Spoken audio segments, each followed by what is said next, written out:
वाजपेयी तो ठीक है, लेकिन पार्टी सही नहीं है।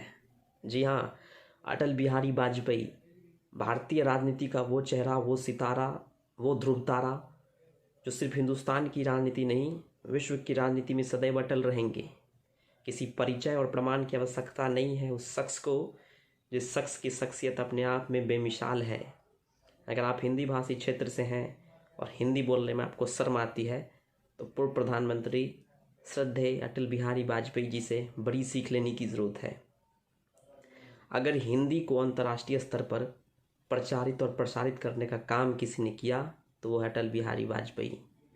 1977 में मोरारजी देसाई जी की सरकार में विदेश मंत्री रहे अटल बिहारी वाजपेयी जब अपना भाषण देने संयुक्त राष्ट्र महासभा पहुँचे तो उन्होंने अपना भाषण हिंदी में दिया।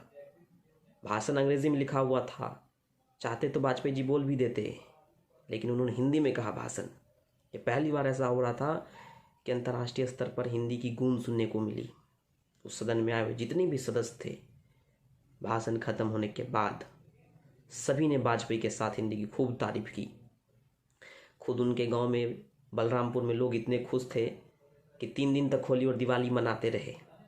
वर्ष 1998 दूसरा परमाणु परीक्षण, अमेरिका जैसे महाशक्तिशाली देश के नाक के नीचे परमाणु परीक्षण कर वाजपेयी ने इतना तो बता दिया कि इंसान के अंदर अगर आत्मशक्ति हो तो कुछ भी कर सकता है, और उन्हें किया भी। एक तरफ जहां लोगों में काफ़ी खुशी थी, लोग अपने मुल्क पर, अपने देश पर काफ़ी गर्व कर रहे थे, तो दूसरी तरफ सियासत का बाजार काफ़ी गर्म था। भारत अपने ही देश में घिर गया था और पुरजोर विरोध हुआ परमाणु परीक्षण का। लेकिन वाजपेयी जी कभी हार नहीं मारे इन सब चीज़ों से। और वर्ष 1999 का क्या कहना, करगिल युद्ध में वाजपेयी जी का वो भाषण, वो शब्द आज भी प्रत्येक हिंदुस्तान वासियों के जुबां पर है कि सुधर जाओ नहीं तो नक्शे से मिटा देंगे। राजनीतिक संकट था देश में, अपने पर भी था वाजपेयी जी के।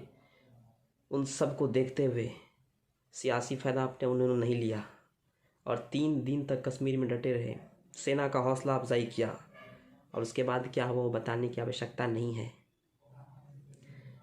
हिंदी भाषी क्षेत्र में रहने के बावजूद भी अगर आप वाजपेयी जी को नहीं जानते हैं तो बहुत शर्म की बात है। एक महिला पत्रकार ने वाजपेयी जी से पूछा कि आप शादी क्यों नहीं कर लेते हैं तो वाजपेयी जी ने कहा, मैं एक आदर्श पत्नी की तलाश में हूँ। तो महिला पत्रकार ने कहा, मिली नहीं? तो वाजपेयी जी ने कहा, उसको भी आदर्श पति चाहिए था। अपने बेबाक अंदाज के लिए वाजपेयी जी हमेशा जाने जाएंगे। अटल है वो नाम जो सदैव अटल रहेंगे, भारतीय राजनीति के भीष्म पिता युगों युगों तक कहलाएंगे। उनकी एक कविता है जो हमेशा साहित्यिक मंच पर, राजनीतिक मंच पर, सदन के बाहर, सदन के भीतर गुनगुनाए करते थे, मौत से ठन गई। सुनिए वो कविता, मौत से ठन गई, जूझने का मेरा कोई इरादा न था, मोड़ पर मिलेंगे इसका कोई वादा न था, रास्ता रोक कर वो खड़ी हो गई, यूं लगा जिंदगी से बड़ी हो गई। मौत जिंदगी से कैसे बड़ी हो सकती है? मौत की उम्र क्या 2 पल भी नहीं, जिंदगी सिलसिला आजकल की नहीं।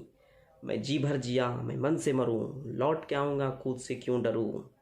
तू दबे पाँव चोरी छिपे न आ, सामने वार कर फिर मुझे आजमा। मौत से बेखबर जिंदगी का सफ़र, शाम हर सुरमई रात बंसी का स्वर। बात ऐसी नहीं कि कोई गम ही नहीं, दर्द अपने पड़ाए कुछ कम भी नहीं। प्यार अपनों पड़ायों से मुझे इतना मिला, न अपनों से बाकी है कोई गिला।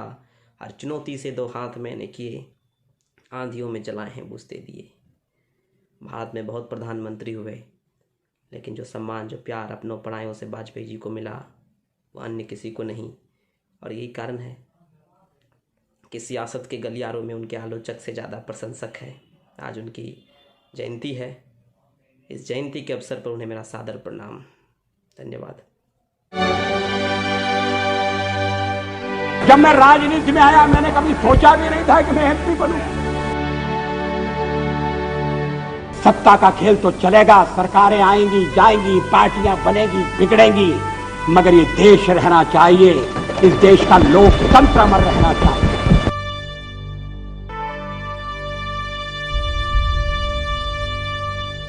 निंदक नियरे राखिए आंगन कुटी छवाए,